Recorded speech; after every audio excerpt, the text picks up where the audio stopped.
पंडित चंद्रधर ने upper primary में मुर्दरिसी तो कर ली थी, किंतु सदा पछताया करते थे कि कहाँ से इस जंजाल में आ फंसे। यदि किसी अन्य विभाग में नौकर होते तो अब तक हाथ में 4 पैसे होते, आराम से जीवन व्यतीत होता। यहाँ तो महीने भर प्रतीक्षा करने के पीछे कहीं 15 रुपये देखने को मिलते हैं, वह भी इधर आए उधर गायब। न खाने का सुख न पहनने का आराम, हमसे तो मजूर ही भले।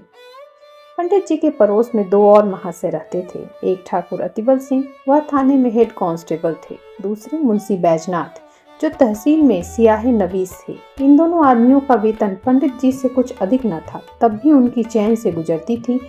संध्या को कचहरी से आते, बच्चों को पैसे मिठाइयाँ देते।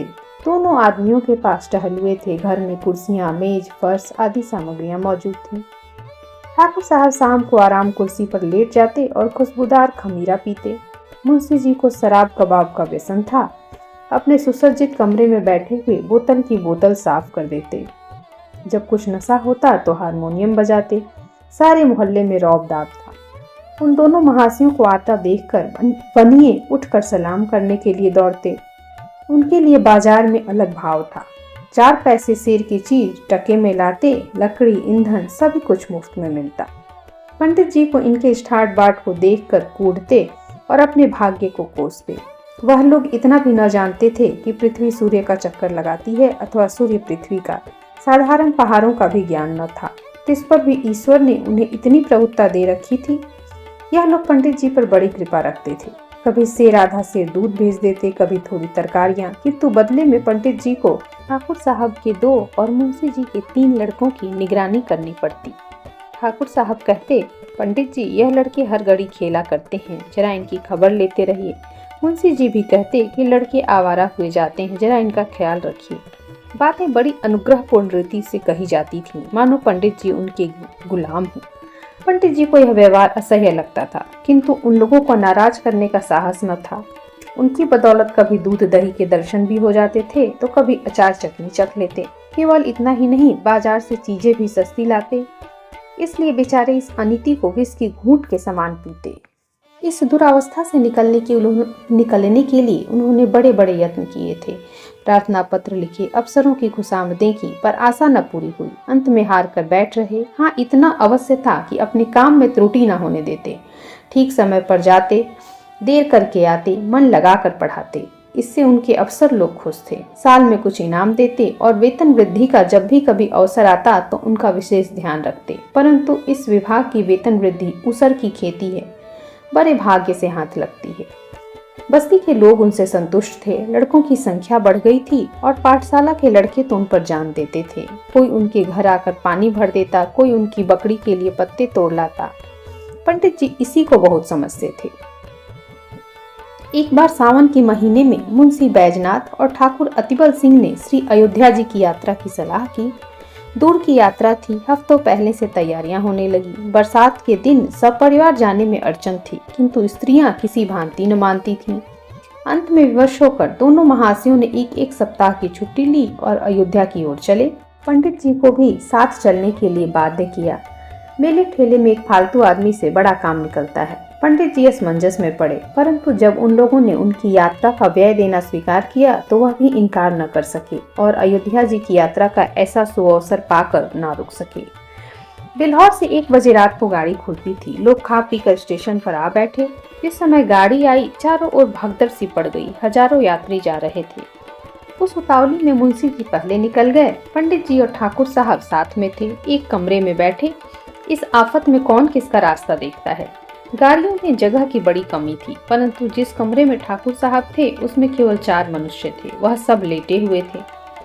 ठाकुर साहब चाहते थे कि वह उठ जाएं तो जगह निकल आए। उन्होंने एक मनुष्य से डांट कर कहा, उठ बैठो जी, देखते नहीं हम लोग खड़े हैं।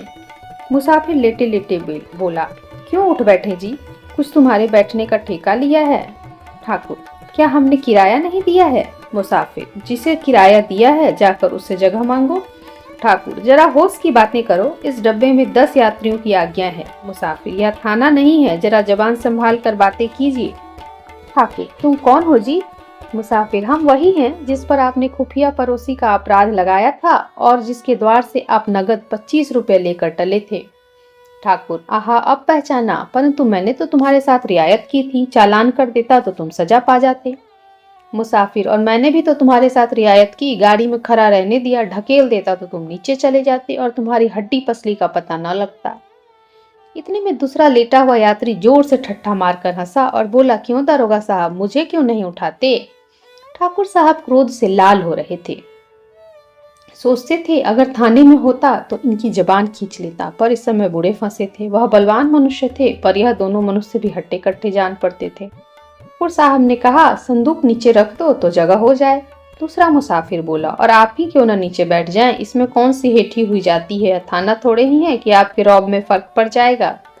ठाकुर साहब ने उसकी ओर भी ध्यान से देखकर पूछा, क्या तुम्हें भी मुझसे कोई बैर है? जी हाँ, मैं तो आपके खून का प्यासा हूँ। अब मैंने तुम्हारा क्या बिगाड़ा है, तुम्हारी तो सूरत भी नहीं देखी। दूसरा मुसाफिर, आपने मेरी सूरत ना देखी होगी, पर आपकी मैंने देखी है। इसी कल के मेले में आपने मुझे कई डंडे लगाए, मैं चुपचाप तमाशा देख रहा था, पर आपने आकर मेरा कचूमर निकाल लिया। मैं चुपचाप रह गया, पर घाव दिल पर लगा हुआ है, आज उसकी दवा मिलेगी। यह कहकर उसने और भी पांव फैला दिए और क्रोधपूर्ण नेत्रों से देखने लगा। पंडित जी अब तक चुपचाप खड़े थे, डरते थे कि कहीं मारपीट न हो जाए। अवसर पाकर ठाकुर साहब को समझाया। ज्यों ही तीसरा स्टेशन आया, ठाकुर साहब ने बाल बच्चों को वहां से निकालकर दूसरे कमरे में बिठाया। इन दोनों दुष्टों ने उनका असबाब उठा उठा कर जमीन पर फेंक दिया। जब ठाकुर साहब गाड़ी से उतरने लगे तो उन्होंने उनको ऐसा धक्का दिया कि बेचारे प्लेटफॉर्म पर गिर पड़े। गार्ड से कहने दौड़े ही थे कि इंजन ने सीटी दे दी और जाकर गाड़ी में बैठ गए। उधर मुंशी बैजनाथ की और भी बुरी दशा थी। सारी रात जागती गुजरी, जरा पैर फैलाने की जगह न थी। आज उन्होंने जेब में बोतल भरकर रख ली थी। प्रत्येक स्टेशन पर कोयला पानी ले लेते थे। फल यह हुआ कि पाचन क्रिया में विघ्न पड़ गया। एक बार उल्टी हुई और फिर पेट में मरोड़े होने लगी। बेचारे बड़े मुश्किल में पड़े थे। चाहते थे कि किसी तरह लेट जाएं, पर वहां तो पैर हिलाने की भी जगह न थी। लखनऊ तक तो उन्होंने किसी प्रकार जब्त किया, पर आगे चलकर विवश हो गए। एक स्टेशन पर उतर पड़े, खड़े ना हो सकते थे, प्लेटफॉर्म पर लेट गए। पत्नी भी घबराई, बच्चों को लेकर उतर पड़ी। सामान उतारा, पर जल्दी में ट्रंक उतारना भूल गई। गाड़ी चल दी। दरोगा जी जब अपने मित्र की इस दशा को देखा तो वह भी उतर गए। समझ गए कि हजरत आज ज्यादा चढ़ा गए। देखा तो मुंशी जी की भी दशा बिगड़ती जा रही थी। ज्वर, पेट में दर्द, नसों में तनाव, कै और दस्त, बड़ा खटका हुआ।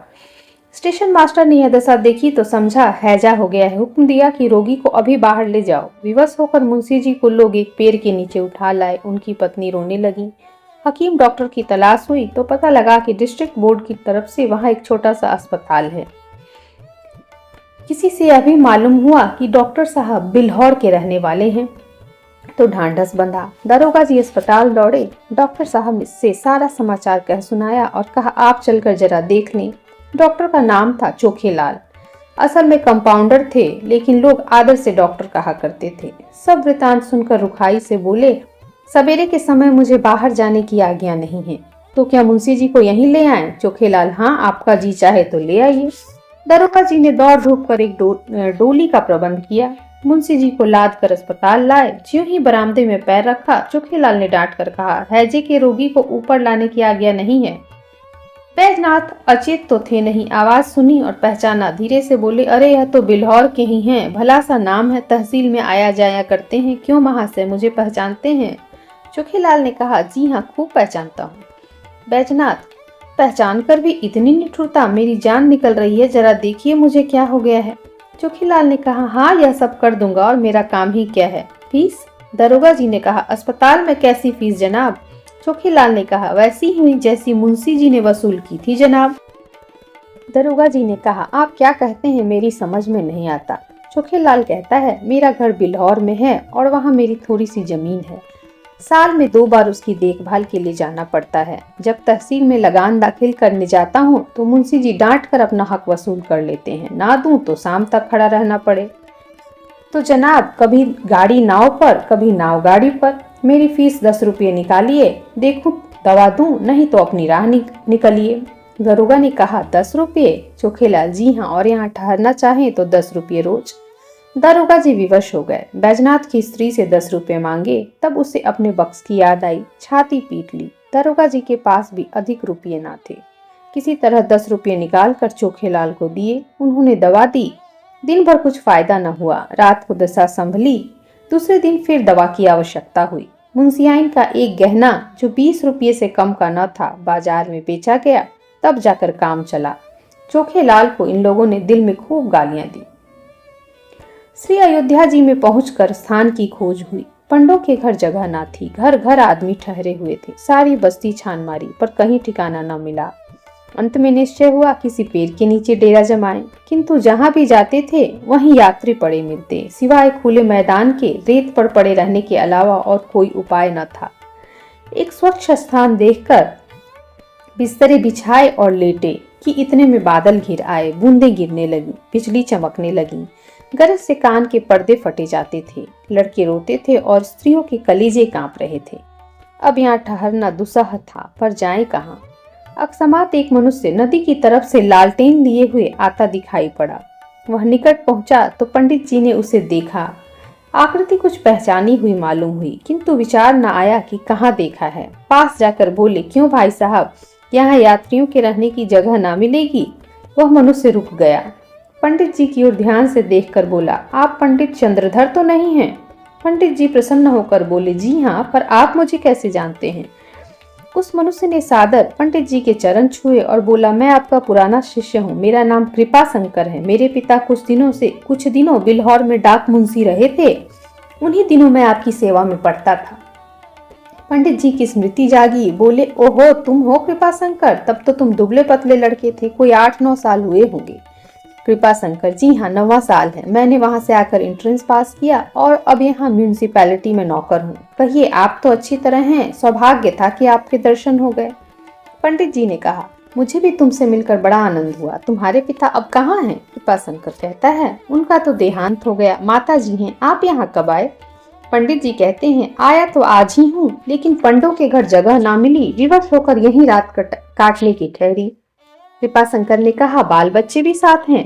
पंडित जी कहते हैं, जी नहीं, मैं तो अकेला ही आया हूँ, पर मेरे साथ दरोगा जी और सियाह नवील साहब हैं। उनके बाल बच्चे साथ हैं। कृपाशंकर कहता है, कुल कितने मनुष्य होंगे? पंडित जी कहते हैं तो 10, किंतु थोड़ी सी जगह में निर्वाह कर लेंगे। कृपाशंकर बोलता है, नहीं नहीं साहब, बहुत सी जगह लीजिए। मेरा बड़ा मकान खाली पड़ा है। चलिए आराम से 1-2-3 दिन रहिए। मेरा परम सौभाग्य है कि आपकी कृपा कुछ सेवा करने का अवसर मिला। कृपाशंकर ने कुली बुलवाए, असबाब उठवाया और सबको अपने मकान पर ले गए। साफ सुथरा घर था। नौकर ने चटपट चारपाइयां बिछा दी। घर में पूड़ियां पकने लगी। कृपाशंकर हाथ बांधे सेवक की तरह दौड़ता था। हृदयोल्लास से उसका मुख कमल चमक रहा था। उसकी विनय और नम्रता ने सबको मुग्ध कर दिया और सब लोग तो खा पीकर सो गए, किंतु पंडित चंद्रधर को नींद नहीं आई। उनकी विचार शक्ति इस यात्रा की घटनाओं का उल्लेख कर रही थी। रेलगाड़ी की रगड़ झगड़, चिकित्सालय की नोच खसोट और कृपाशंकर की सहृदयता और शालीनता प्रकाशमय दिखाई पड़ रही थी। पंडित जी ने आज शिक्षक का गौरव समझा। उन्हें आज इस पद की महानता ज्ञात हुई। यह लोग 3 दिनों तक अयोध्या में रहे। किसी बात का कष्ट न हुआ। कृपाशंकर ने उन्हें धाम का दर्शन कराया। तीसरे दिन जब लोग चलने लगे तो वह स्टेशन तक पहुंचाने आया। जब गाड़ी ने सीटी बजा दी तो उसने सजल नेत्रों से पंडित जी के चरण छुए और बोला, कभी कभी इस सेवक को याद करते रहिएगा। पंडित जी घर पहुंचे तो उनके स्वभाव में बड़ा परिवर्तन हो गया था। उन्होंने फिर कभी किसी दूसरे विभाग में जाने की चेष्टा न की। कहानी सुनने के लिए आप सभी का बहुत बहुत धन्यवाद।